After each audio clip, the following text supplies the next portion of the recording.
মৃত ভাইয়ের গোস্ত ভক্ষণ করতে ফাকারি তুমু, অবশ্যই তোমরা মৃত ভাইয়ের গোস্ত ভক্ষণ করাকে অপছন্দ করবে। তোমার মরা ভাইয়ের গোস্ত তোমার নিকটে যত অপছন্দ, গীবত তার চেয়ে বেশি অপছন্দ, গীবত তার চেয়ে বেশি ঘৃণিত। রাসূল সাল্লাল্লাহু আলাইহি ওয়াসাল্লাম বলেন, তাদরুনা মাল গীবা, সাহাবীরা তোমরা কি জানো গীবত কি? তখন সাহাবীগণ আল্লাহ রাসূলকে বলেন, রাসূল আপনি ভালো জানেন, গীবত হচ্ছে কারো মধ্যে যেই দোষ আছে সেই দোষের বর্ণনা করা গীবত, আর কারো মধ্যে যেই দোষ নাই সেই দোষের বর্ণনা করা অপবাদ। আপনি বলছেন আরে বলবো না কেন, ও তো সত্যি করেছে। সত্যি করে থাকলেই বলাটা গীবত, ঘটনা সত্য হলেই বলাটা গীবত, আর ঘটনা মিথ্যা হলে বলাটা অপবাদ। তথা আপনি যে যুক্তি দিচ্ছেন আরে করেছে তো বলবো না কেন, ঘটনা তো সত্য বলবো না কেন, ঘটনা সত্য এই জন্যই বলা হারাম, এটাই গীবত।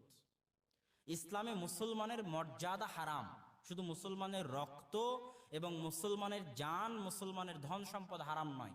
একটা মুসলমানকে হত্যা করা যত বড় অপরাধ, ওই মুসলমানের ধন সম্পদ চুরি করা, ডাকাতি করা যত বড় অপরাধ, ওই মুসলমানের গীবত করা, অপবাদ দেওয়া, গালি দেওয়া তত বড় অপরাধ।